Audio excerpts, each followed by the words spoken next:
तो हम लोग देखेंगे कि प्रथम पुर्तगाली गवर्नर जनरल व वायसराय जो है फ्रांसिस्को डी अल्मीडा 1505 से 1509 तक जो है कि इनका वायसराय के रूप में यह बना रहता है और अपने कार्यों को संपादित करता है। इसके विषय में हम लोग जानेंगे कि प्रथम पुर्तगाली गवर्नर जनरल व वायसराय फ्रांसिस्को डी अल्मीडा, ठीक है ना, 1505 से 1509 तक, ठीक है ना, 1509 तक जो है रहता है। 1505 में यह भारत आता है, ठीक है ना। 1505 में फ्रांसिस्को डी अल्मीडा प्रथम पुर्तगाली गवर्नर भारत आता है, ठीक है ना। इसने जो है ब्लू वाटर पॉलिसी लागू किया, ठीक है ना। इसने ब्लू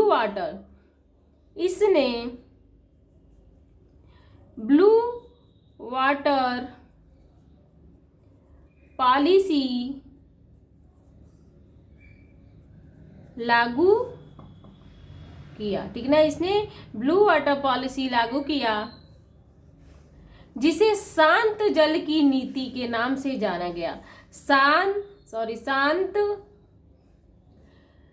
जल की नीति, ठीक है ना, शांत जल की नीति के नाम से जाना गया,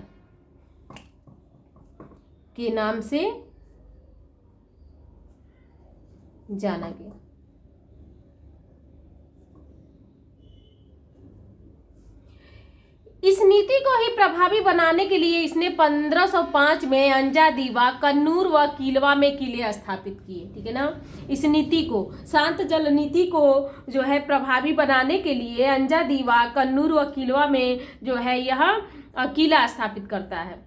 और इसके सामने जो है दो युद्ध हुए।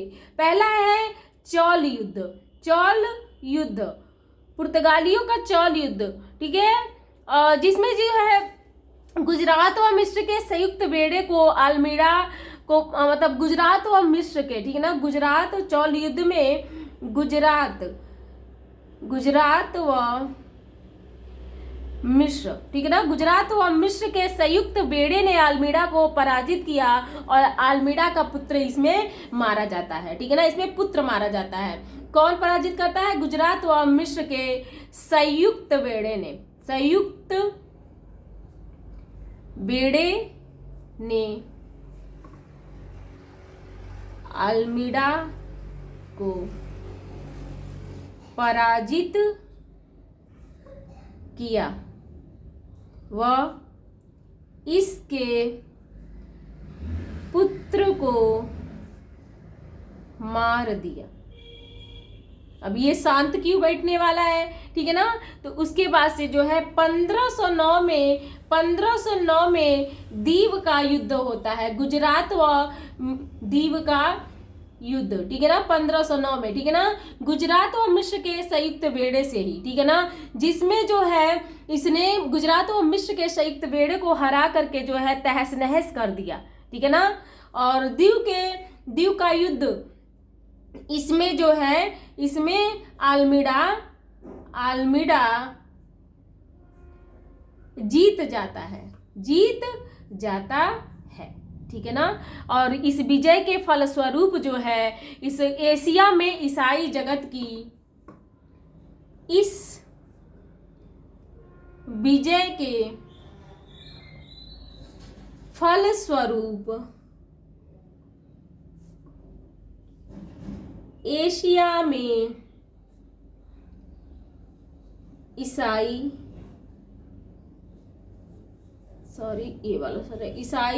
जगत की नौ सैनिक श्रेष्ठता, ठीक है ना, स्थापित हुई, ठीक है ना। ईसाई जगत की नौ सैनिक श्रेष्ठता स्थापित इस विजय के फलस्वरूप। उसके बाद से द्वितीय पुर्तगाली गवर्नर जो है दूसरा द्वितीय पुर्तगाली गवर्नर जो है, गवर्नर अल्फांसो डी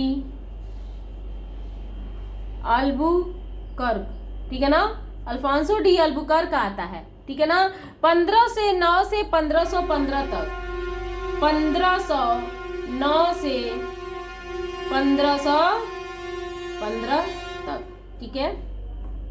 आगे हम लोग इसके विषय में देखेंगे कि यह जो है 1500 कहते हैं, यह 1503 में भी भारत आया था जब कोचीन में फैक्ट्री का निर्माण हुआ था, ठीक है ना।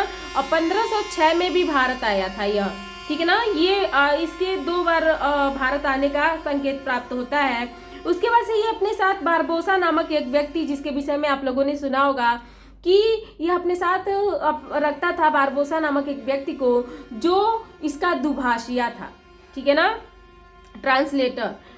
अब है 1509 में यह गवर्नर के रूप में नियुक्त होता है, 1509 में गवर्नर के रूप में नियुक्त होता है, ठीक है ना। और इसी को पुर्तगाल का वास्तविक संस्थापक माना जाता है, ठीक है ना। 1509 में ये नियुक्त होता है और 1510 में बीजापुर के, ठीक है ना, 1510 में बीजापुर के आदिल शाही से, बीजापुर के आदिल शाही से गोवा छीन लेता है, ठीक है ना। 1510 में ये क्या करता है कि बीजापुर के आदिल शाही से गोवा छीन लेता है। और 1511 में दक्षिण पूर्वी, ठीक है ना, दक्षिण पूर्वी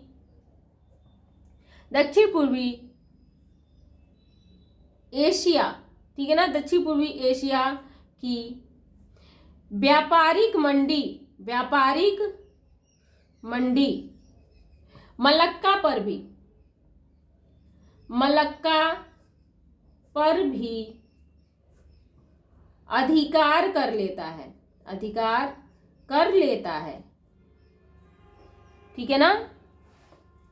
और भटकल नामक स्थान पर जो है विजयनगर के शासक कृष्णदेव राय से मिलकर, मैं लिख नहीं रही हूं, तभी से लिखते लिखते हाथ में दर्द हो गया, ठीक है ना। अगर वीडियो अच्छा लगे तो वीडियो को लाइक, चैनल को सब्सक्राइब जरूर करिएगा।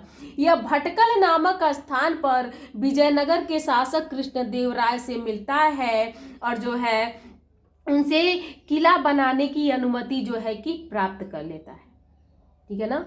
ईसाई धर्म के प्रचार प्रसार को भी अल्बुकर्क बढ़ाता है, ठीक है ना। इसका एक नेक काम यह था कि अपने क्षेत्र में सती प्रथा को रोक देता है, ठीक है ना। लेकिन यह जो एक काम और करता है कि पुर्तगालियों को भारतीय महिला से विवाह करने का प्रोत्साहन प्रदान करता है, यह प्रोत्साहित करता है कि तुम भारतीय महिलाओं से विवाह करो, ठीक है ना, ताकि भारत में इनकी जो सत्ता है और मजबूत हो सके।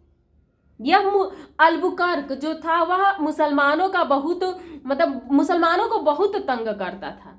इसने कई मंदिरों को भी नष्ट कर दिया और धार्मिक न्यायालयों की स्थापना की, ठीक है ना। इसीलिए इसको कहते हैं पुर्तगाली शक्ति का वास्तविक संस्थापक माना जाता है। उसके बाद इसकी भारत में 1515 में भारत में इसकी मृत्यु हो जाती है और यह जो है कि भारत में ही कहते हैं भारत में ही दफनाया जाता है, गोवा में, ठीक है ना।